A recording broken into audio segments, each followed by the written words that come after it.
तो guys finally the most awaited trailer यानी कि लोकी सीजन 2 का ट्रेलर फाइनली रिलीज हो गया है। और पूरे ट्रेलर की बात करें तो वो बहुत बढ़िया लग रहा है। ऐसा लग रहा है कि एमसीयू का कुछ कंटेंट आ रहा है और मार्वल काफी इंटेलिजेंट है। उन्होंने जो भी पाप सीक्रेट इन्वेजन में किए हैं उसको खत्म करने के लिए उन्होंने लोकी सीजन 2 का ट्रेलर ड्रॉप कर दिया। तो चलिए ट्रेलर का ब्रेक डाउन करते हैं। तो ट्रेलर का स्टार्ट होते ही हमें पहले ही हुई क्वान का फर्स्ट लुक मिलता है लोकी और मोबियस के साथ। तो वहाँ पे मोबियस उसे एक्सप्लेन करता है कि ये लोकी टाइम स्लिप हो रहा है और क्या तुम्हारे पास इसका कोई सोल्यूशन है। तो अगर आप इस सीन को ध्यान से देखोगे तो ये सीन लोकी सीजन 1 के एंड का कंटिन्यूएशन है, जहाँ पे लोकी मोबियस के पास आता है और मोबियस कहता है कि तुम कौन हो, मैं तुम्हें नहीं जानता। तो अगर आप देखोगे तो लोकी और मोबियस दोनों ने सेम कपड़े पहने हैं। तो इतना तो पक्का है कि हमें जो सीजन 1 का एंड था वहीं से इसकी स्टोरी भी स्टार्ट होगी। तो अब बात करते हैं की हुई क्वान के कैरेक्टर की। तो वो टीवीएम में जितनी भी टेक्नोलॉजी यूज की जाती है उसका एक्चुअल क्रिएटर है, इसलिए मोबियस लोकी को उसके पास ले जाता है। तो लोकी के साथ आखिर हो क्या रहा है। तो लोकी एक्चुअली पास्ट और प्रेजेंट के टाइमलाइंस में स्वैप हो रहा है। तो एक ही पल में वो पास्ट में चला जाता है और अगले पल में वो प्रेजेंट में आ जाता है। तो ये हो क्यों रहा है। तो आपको पता है कि सिल्वी ने ही हू रिमेन्स को मार दिया था पिछले सीजन में। तो अभी जो टाइमलाइंस है वो धीरे धीरे फ्री होने लगी है। तो लोकी एक ऐसा कैरेक्टर है जो टीवीएम में किसी और टाइमलाइन में आया है पर वो खुद किसी और टाइमलाइन का है। तो इसलिए की हुई क्वान का कैरेक्टर मोबियस से कहता है कि टीवीएम में टाइम स्लिप हो ही नहीं सकता है। और तो और अब टाइमलाइंस का कोई मैटर ही नहीं है, क्योंकि जो हमारा ही हू रिमेन्स था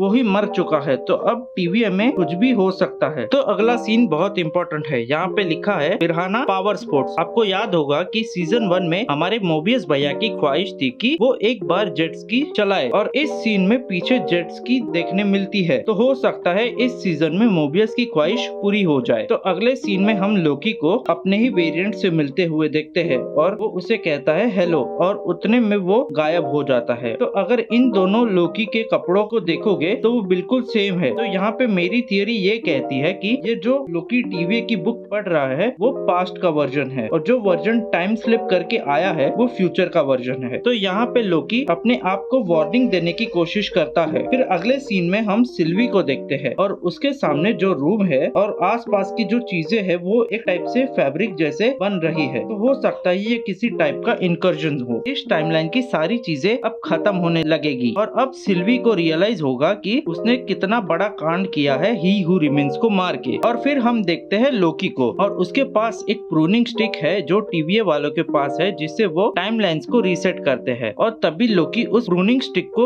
दीवार पे यूज करता है और हमें वहाँ पे एक कैंग के वेरिएंट का स्टैचू दिखता है। तो बेसिकली लोकी इस सीन में टीवीए वालों को बताएगा कि तुम्हारे जो लॉर्ड है जिनको आप टाइम कीपर समझ रहे हो वो नहीं है, ये तो कैंग है जो तुम लोगों पर रूल कर रहा है। और उस प्रूनिंग स्टिक से उन सभी को ये असलियत पता चलती है। फिर लोकी और मोबियस एक ओल्ड सिटी में आते हैं। तो ये वही सिटी है जिसे हमने Ant Man and the Wasp Quantumania के पोस्ट क्रेडिट सीन में देखा था, जहाँ पर हमने विक्टर टाइमली को देखा था। तो इस ट्रेलर को देखने के बाद मुझे ऐसा लग रहा है कि विक्टर टाइमली ही कैंग का पहला वेरिएंट है जिसने मल्टीवर्सल ट्रैवल करने की शुरुआत की है। और एक बात, अगर आप इस फेयर के ब्रिज के नीचे पिलर्स को देखोगे तो वहाँ पे लिखा है मिडवे प्लेजियंस। तो मिडवे प्लेजियंस बेसिकली शिकागो इलिनॉइस में बेस्ड एक पब्लिक पार्क है। तो लोकी और मोबियस यहाँ पे विक्टर टाइमली से ही मिलने आए होंगे। तो अगले सीन में दो सीन को जोड़ के हमें बताया गया है। तो लोकी यहाँ पे अपने पावर्स यूज करता है, तभी अगर आप मोबियस के कपड़ों को देखोगे तो उसके कपड़े अलग है और अगले ही सीन में मोबियस के कपड़े अलग होते हैं। तो ये दोनों सीन को जोड़ा गया है पर ये दोनों सीन अलग अलग है। तो बेसिकली लोकी जिस पर अपने पावर्स यूज कर रहा है वो टाइम टेक्नोलॉजी को यूज करके एक बड़ा सुपरस्टार बनना चाहता है और उसे रोकने के लिए मोबियस और लोकी आए हैं। और अगर उसे नहीं रोका तो वो इस टाइमलाइन को भी खत्म कर देगा। और इस सीन में हम देखते हैं एक मूवी का प्रीमियर और वहाँ पे ज़ेवियक मूवी का प्रीमियर होता है और ये उसी बंदे का प्रीमियर है जो टीवीए का एक एजेंट है और यहाँ पे मोबियस और लोकी उसे ही रोकने आए हैं। फिर हमें हंटर B-15 दिखती है और वो खुद की सच्चाई देखना चाहती है और वो अपना ट्रुथ जान भी लेती है, क्योंकि एक शॉट में हम उसे डॉक्टर के अटायर में देखते हैं। फिर हमें सिल्वी दिखती है और वो मैकडोनल्ड्स के यूनिफॉर्म में होती है और ये बात भी कंफर्म है कि वो 1970s के मैकडोनल्ड में काम कर रही होगी। और फिर हमें वही लोकेशन दिखाई जाती है जहाँ पर सिल्वी ने ही हू रिमेन्स को मार दिया था। और अगला सीन थोड़ा ट्रिकी है हैं। पर मुझे लग रहा है कि जो मोबियस है वो टीवीए का सूट पहन के वो स्पेस में कुछ रिट्रीव करने जा रहा है। फिर हमें टीवीए के कुछ डिस्कशंस दिखाए जाते हैं और सिल्वी पीछे से कहती है कि जो कुछ भी हम कर रहे हैं हम गॉड्स के साथ खेल रहे हैं, और तभी लोकी कहता है कि हम ही गॉड्स हैं। तो इस सीन में जब सिल्वी तलवार निकालती है तो उसके सामने देखोगे तो बहुत सारे क्लॉक दिखते हैं। तो हो सकता है ये विक्टर टाइमली का वर्कशॉप हो जहाँ पर विक्टर टाइमली काम करता होगा। और अगर आप इस बंदे को ध्यान से देखोगे तो ये विक्टर टाइमली जैसा ही लग रहा है क्योंकि उसके बाल लंबे हैं। और अगले सीन में हम उसी टीवीए एजेंट को देखते हैं जिसे लोकी और मोबियस पकड़ने आए हैं, और उस टीवीए एजेंट को यहाँ पे लोकी अपने 3 रूप बनाकर उसे पकड़ने की कोशिश करता है। फिर हम अगले सीन में रवोना रेंसलेयर को देखते हैं और उसके हाथ में एक प्रूनिंग स्टिक होती है। तो ये जो प्रूनिंग स्टिक है वो थोड़ी बड़ी लग रही है, तो हो सकता है वो विक्टर टाइमली का बनाया हुआ पहला वर्जन हो उसका। और अगर आप उसके कपड़ों को भी देखोगे तो वो कुछ पुराने टाइप लग रहे हैं। तो हो सकता है सीजन 1 के एंड में जज रेंसलेयर पास्ट में गई होगी सारे क्वेश्चंस के आंसर जानने के लिए। तो पूरे ट्रेलर और शो का जो थीम है उसे ऐसा दिखाने की कोशिश की जा रही है कि टाइम खत्म हो रहा है। और तो और लोकी के हाथ में भी स्टॉप वॉच है और जो फर्स्ट पोस्टर रिलीज किया था उसमें भी स्टॉप वॉच है। तो यहाँ पे ऐसा दिखाने की कोशिश की जा रही है कि जैसे ही टाइम खत्म होगा तो एक अलार्म बजेगा और तभी सीक्रेट वॉर्स के इवेंट टेक प्लेस करेंगे। और फिर हमें जॉनथन मेजर्स के विक्टर टाइमली को दिखाया जाता है और इसी के बारे में मैंने एक इन डिटेल वीडियो बनाई थी और वो सारी बातें सही निकली। और यहाँ पे हमें मिस मिनट्स का ओरिजिनल वर्जन भी देखने मिलता है और इस सीन में हम लोकी को इस पिक्चर पे पॉइंट करते हुए देखते हैं। तो उस पिक्चर में हम कैंग के बहुत सारे वेरिएंट्स को फाइट करते हुए देखते हैं। तो ये रेफरेंस हो सकता है सीक्रेट वॉर्स के बारे में। फिर हम टीवीए के मशीन का इंकर्जन होते हुए देखते हैं और फिर हम रवोना रेंसलेयर को देखते हैं ओलियाथ को देखते हुए। और इस शॉट में लोकी और सिल्वी टीवीए के सभी एजेंट्स को मारते हैं और एंड में जल्दी जल्दी कुछ शॉट्स दिखाए जाते हैं और हमें उसमें विक्टर टाइमली के सिटी का नाइट लुक भी देखने मिलता है। तो ये ट्रेलर काफी प्रॉमिसिंग था और मैं अब इस सीरीज को देखने के लिए वेट नहीं कर पाऊंगा। So guys that's the end of the video. मिलते हैं अगले वीडियो में, तब तक के लिए वीडियो पसंद आया हो तो वीडियो लाइक कीजिए, चैनल पे नए हो तो चैनल को सब्सक्राइब कीजिए।